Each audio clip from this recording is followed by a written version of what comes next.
Hello, today we are going to discuss section 3.1, significant figures. Significant figures are defined as including all of the digits in a measurement that are known with certainty and one additional estimated digit. In lab, that means if you had a ruler that was marked to the 0.1 centimeters and you were taking the length of something, you would measure all the way to the 0.1 and then estimate a second digit, second decimal place for your result. We'll practice that later on in the week as we continue on with this material. For today, our goal is to be able to apply the rules of significant figures in order to be able to count the number of significant figures, round numbers to a set number of significant figures, and use math with significant figures. So our first rule says that all non-zero digits are significant figures. So my example for this would be the number 532. If I had the number 532, 5, 3, and 2 are all non-zero numbers. So that means that I have 3 significant figures in that number. All right, then the next number that I have is that the second rule says captive zeros. So what's a captive zero? A captive zero is defined as zeros that are held captive between non-zero numbers, and they are significant. So my example here is the number 101. We know that according to rule number 1, both of these ones are significant digits because they are non-zero. This zero in between is held captive by these 2 ones on each side. So that means it is a significant digit and needs to be there. So there are 3 sig figs in that value.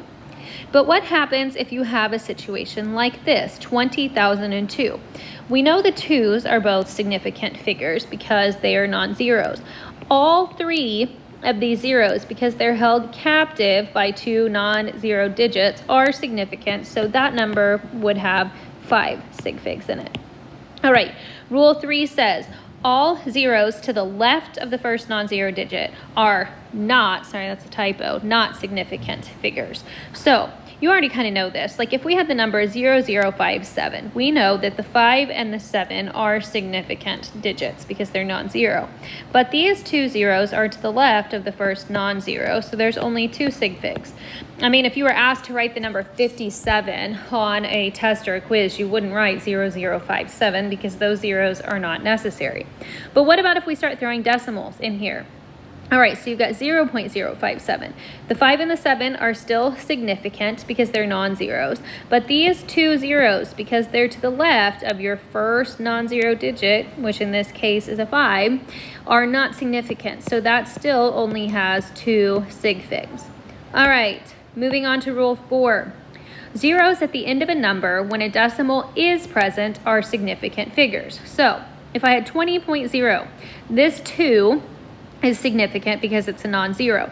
Both of these zeros are not captive zeros because there's no additional non-zero digit down here, but since they're to the right or at the end of the number and there is a decimal, they do count. So there's 3 sig figs there. In this number, 1,000 with a decimal, you know the 1 is significant. Since there is a decimal and these are to the right, they are all significant for sig figs. Where in the world would you use something like that?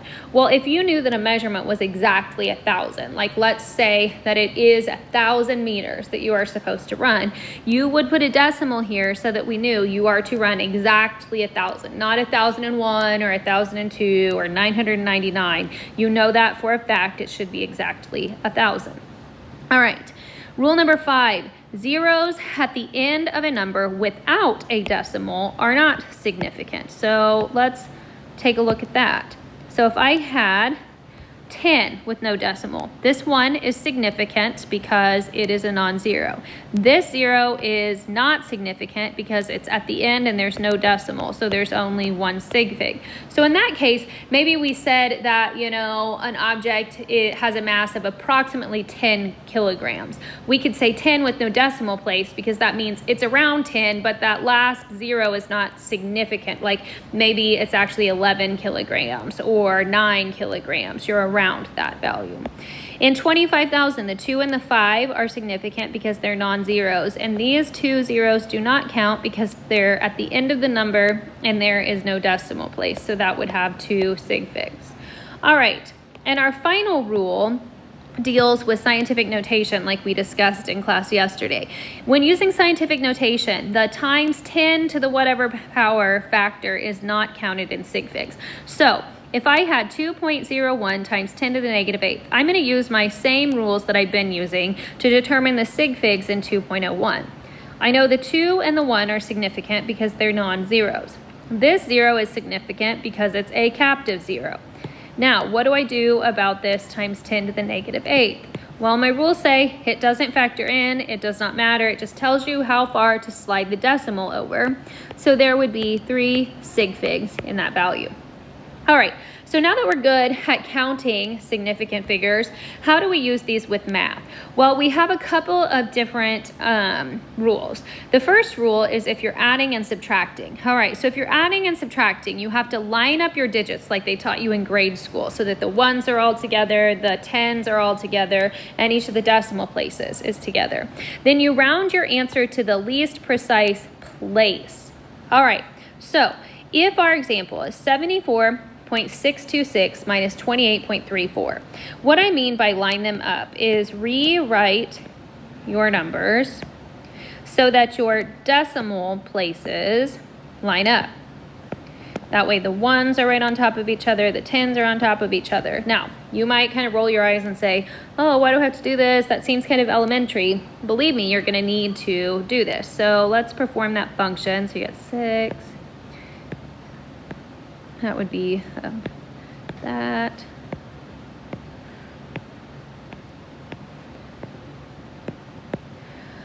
$46.26 or 286. Let me double check my mental math here and make sure that I've done this right.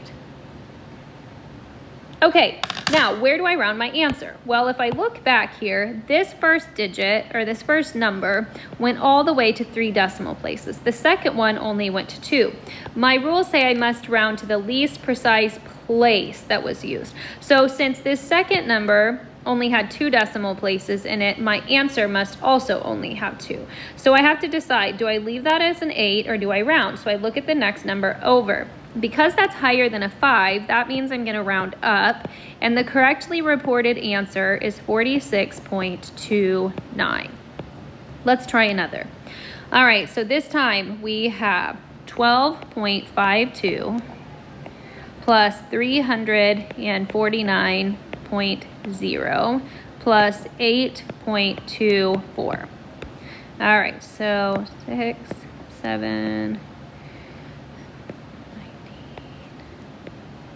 369.76 is what my math comes up with. Now, if I look at this, my first digit went to 2 decimal places. My second number only had 1 decimal place. My third had 2 decimal places. That means I am limited to 1 decimal place by that middle number. So I need to ask myself, should I keep this as a 7 or round it? Since that's higher than a 5, this is going to round to 369.8. All right. So addition and subtraction, line them up and round to the least place. Multiplication and division are a bit easier because the rules say you must round your answer to the same total number of sig figs as the least precise value used in the problem. All right, so we've got 7.55 times 0.34. I want you to begin by plugging that into your calculator and writing out the complete unrounded answer. So when I plug that in, I get 2.567. And a lot of you on quizzes and tests have even asked me, where do I round that? You know that doesn't make sense. That has more digits than it should. So let's use the rules of sig figs. All right, so how many sig figs were in the number 7.55? There's 1, 2, 3. They're all non-zeros. So that number has 3 sig figs. What about for 0.34? All right, we know the 3 and the 4 are significant because they're non-zeros. This 0 is not significant because it's to the left of your first non-zero. So that means we have 2 sig figs in that. All right, since we have 2 sig figs in that number, that is going to limit our answer. We must also only have 2 sig figs in our answer. So I've got to keep the 2 and the 5, but does the 5 stay as a 5? We must look at the next number. Since it's higher than a 5, we're going to round up and call this 2.6. It's not necessarily by place. I mean, if you look here, our first number had 2 decimal places, so did our second. Our answer only has 1 because it's based on the total number of sig figs that you're using. All right, let's practice another one. So this time we have 2.4526 divided by 8.4. All right, when I plug that into my calculator, I get 0.291976619, and it would continue on as a nice irrational number. All right, so where do we round this? Well, we've got 1, 2, 3, 4, 5 significant figures in this number, 2 significant figures in that number. So my answer is limited to 2 sig figs. Right, now this becomes the question.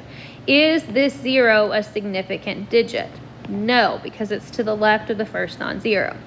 So this would be my first sig fig, this would be my second. And if I look one beyond, since that's less than a 5, I'm going to keep this as 0.29. And that is the correct answer. All right, another sample problem that I would like for us to do is something like this. If you are given the number 314.721, and it wants you to round to 4 sig figs, which is kind of what we were just doing up here. We would take a look at this number and say, significant, significant, significant. There's our 4th significant digit. We look 1 over, that's less than a 5, so this is gonna be reported as 314.7. All right, one that tends to kind of throw people off would be this, 8,792. And we need to report that to 2 sig figs. All right. So if I look at this, I have an 8 and a 7 that are both significant. If I look 1 digit beyond, that's higher than a 5, so I need to round up. I have a lot of people that begin by writing 88 as the correct answer, but that is not the correct answer. That does have 2 sig figs, but this is what I like to tell people. If someone owed you $8,792 and they paid you $88, would your debt be settled? Absolutely not, because that's a completely different number. So what we need to do is we need to put 2 zeros here in place of the 9 and the 2, so that now we have the same value. Now, if someone owed you $8,792 and they paid you $8,800, you'd call it good because that's the same amount. The other common mistake that I see is people will write, okay, 8, there's my 2 sig figs, I'm gonna put my 2 zeros, I'm gonna slap a 0 on the end, because that makes it look official. Don't do that, because what did you do now? Well, now the 8 and the 8 are significant, but so are these 2 zeros, because if you go back up here to our rules, says on rule number 4, zeros at the end of a number when a decimal is present are significant. So you just made those zeros significant and went back to having 4 sig figs in your answer, which is not what we wanted. All right, so your takeaways from today's lesson are the 6 general rules of sig figs, and then to understand that when multiplying and dividing, you round your answer to the total number of sig figs, the lowest total number of sig figs that were used. But with addition and subtraction, you have to line it up and see where you should round to your least precise place.